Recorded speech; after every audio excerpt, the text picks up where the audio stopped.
নবীর মেয়ে হইয়া যদি তুমি এই সেদরুটা খোলা রাখতা আর এই সেদরু দিয়ে বেগানা পুরুষ তোমাকে দেখতো, তুমি মারা গেলে আমি রাসূল তোমার জানাজায় শরীক হইতাম না।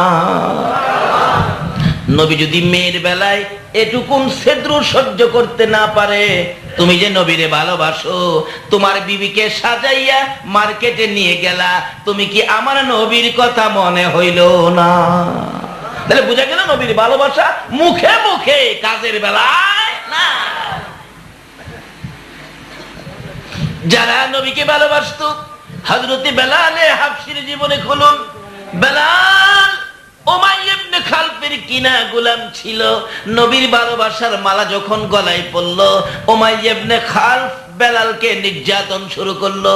বেলাল বলেন, উমাইয়া ইবনে খালফ রে, মার আমি যখন কিনা গোলাম, কিনা আনছো, কিনা গরু যে কথা, কিনা মানুষ গোলাম সেই কথা, মারো আমারে কত মারবি?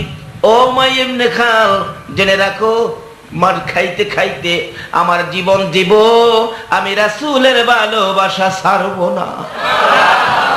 উমাইয়া ইবনে খালফ বলেন, ছাড়বি না? ছাড়াইতে হই কিলা কি দিয়ে, এটা আমি খুব ভালো জানি।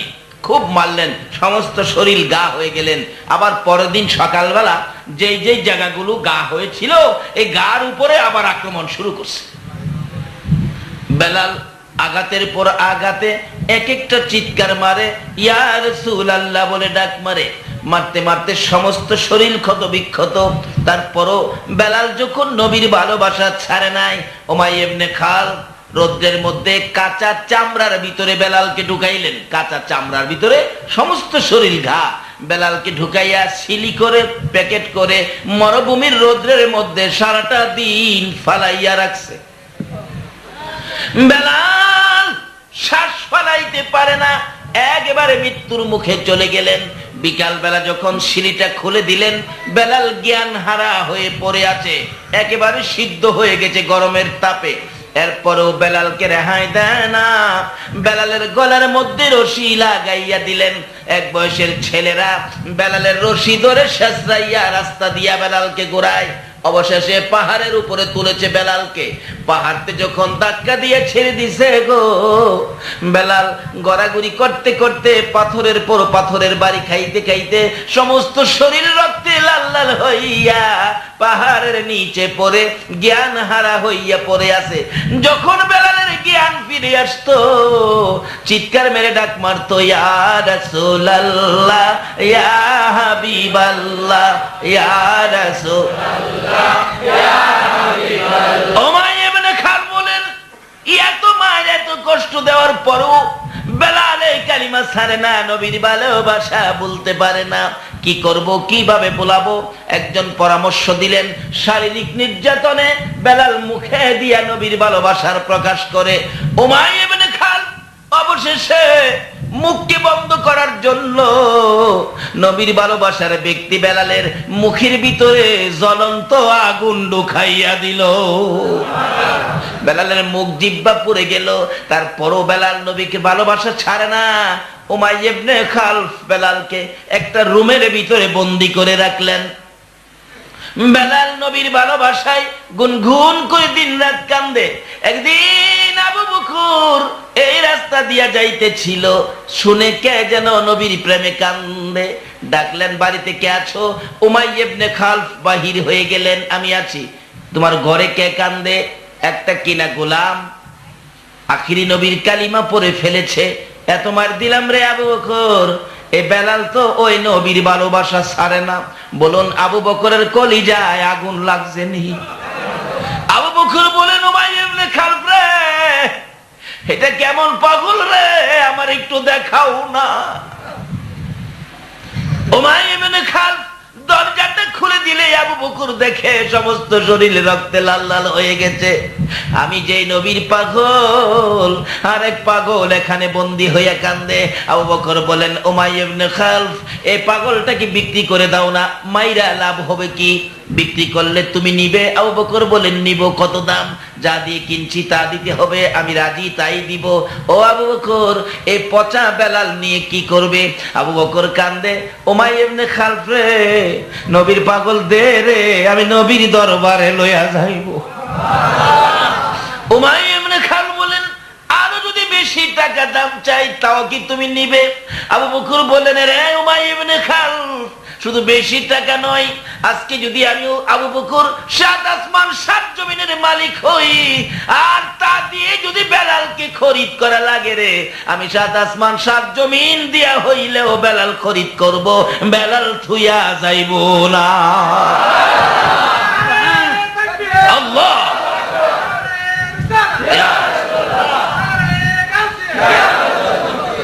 এ হলো ভালোবাসা, এই হলো ভালোবাসার নিদর্শন। জীবন যায়, নবীর ভালোবাসা ছাড়ে না। আমরা একটু স্বার্থের জন্য নবীর কথা বুইলা যায়। আমার নবীর আশিক পাগল আবু বকর বেলালকে খরিদ করে রুমের ভিতরে যাইয়া ডাকতেছেন, বেলাল রে, আয় রে, আর মার খাইতে হবে না। বেলাল বলেন, আবু বকর ভাই, আমি তো উঠতে পারি না, আমার সমস্ত শরীর গা হয়ে গেছে। আবু বকর বলেন, টাইনা দাঁড় করাই জি। ওমর বেলাল আবু বকর রেখে পিঠের মধ্যে, কাঁধের মধ্যে একটা হাত এইভাবে দিয়ে হাঁটতে পারে না। আবু বকর বলেন, হাত যখন আমার উপর ফেলে দিল, রক্তের চাপে আমার জামা লাল হয়ে গেল। যাইতে যাইতে যাইতে যাইতে বেলালকে নিয়ে আমার নবীর পাশাপাশি চলে গেলেন আবু বকর। আমার নবী কাছাকাছি যখন যায়, বেলাল আমার নবীর সুন্দর চেহারা দেখে একটা চিৎকার মারছে, রে দয়ার নবী, মায়ার নবী গো, আপনি নবী আমার জীবনের জীবন। বলুন, দয়ার নবী, আপনি আমার জীবনের জীবন। বেলাল এইভাবে যখন আমার নবীর সামনে দাঁড়াইয়া গুনগুন করে নবীর প্রেমের গান গায়, আমার নবী বলেন, আবু বকর রে, আয় রে, আমার বেলালকে আমার পাশে নিয়ে আয়। নবীজির সামনে দাঁড়াইলে বিবরণ যখন খুলে বললেন লম্বা হয়ে যাবে, আমার নবী একটু থুতু মুবারক 2 হাতের মধ্যে লইয়া যখন বেলালের গায়ে লাগাইল, বেলাল আগের চাইতে সুস্থ হইয়া যায়। এই ছিল ভালোবাসা, আর এই ছিল ভালোবাসার পুরস্কার। আমরা এখন মুখে মুখে ভালোবাসি, কাজের বেলা। নবীর ভালোবাসার অর্থ বিবিকে পর্দায় রাখা না বেপর্দা করা? আচ্ছা, পর্দা আর বেপর্দা লাভ কি একরকম হবে? যে মহিলারা পর্দায় ছিল, স্বামী স্ত্রীর মধ্যে ব্যবহার ভালো ছিল, ওই রকম মহিলাদের সন্তান হলো গাউসে পাক আব্দুল কাদের জিলানী রহমাতুল্লাহ। নবীজি পর্দার ব্যাপারে কত নির্দেশ, স্বামী স্ত্রী মহব্বতের ব্যাপারে কত নির্দেশ। আল্লাহু আকবার। স্বামী হযরত আলী রাদিয়াল্লাহু তাআলা মুতার যুদ্ধে যাবে, তবুকের যুদ্ধে যাবে, মুতার যুদ্ধে নয়, তবুকের যুদ্ধে যাবে হযরত আলী রাদিয়াল্লাহু তাআলা। খাতুনে জান্নাত ফাতেমাতুজ জাহরা একদিন বলে ফেললেন সামনে দাঁড়ায়া, স্বামী তবুকের যুদ্ধে যাবেন? হ্যাঁ। শোনেন, আমার জন্য একটা নতুন কাপড় আনেন। আচ্ছা, স্বামীর কাছে স্ত্রী কাপড় চাইতে পারে কিনা? অধিকার আছে না? আমার জন্য নতুন একটা কাপড় আনবেন। খাতুনে জান্নাত ফাতেমাতুজ জাহরা, নবীর মেয়ে হাসান হুসাইনের মা বলতেছেন, স্বামী আমার জন্য নতুন একটা কাপড় নিয়ে এসেন। আবার বুঝাইয়া বলতেছেন, স্বামী গো, যেদিন আমার বিবাহ আপনার সাথে হয়, এই দিনও আপনি নতুন কাপড় দেন নাই। আচ্ছা, বিবাহের দিন একটা নতুন কাপড়ের সিস্টেম আছে কিনা? একবারে একটা কাপড় নতুন হইলে নিতে হয়। আর স্বামীর বাড়ির কাপড় পরেই মহিলারা এদিন দেয়, তার কবুল দেয়। কিন্তু ফাতেমা বলেন, বিবাহের দিন আমাকে নতুন কাপড় দেন নাই। আমার মা খাদিজাতুল কুবরা রাদিয়াল্লাহু তাআলা আনহার মৃত্যুর পরে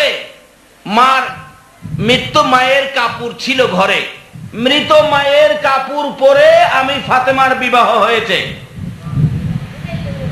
স্বামী গো, মৃত মায়ের কাপড় পরে আমার বিবাহ হয়েছে, দুইটা সন্তানের মা হলাম, হাসাইন আর হুসাইন। একটা নতুন কাপড় দেন নাই, আমাকে একটা নতুন কাপড় দিতে হবে। যুদ্ধের থেকে আসার সময় নতুন কাপড় নিয়ে আসবেন।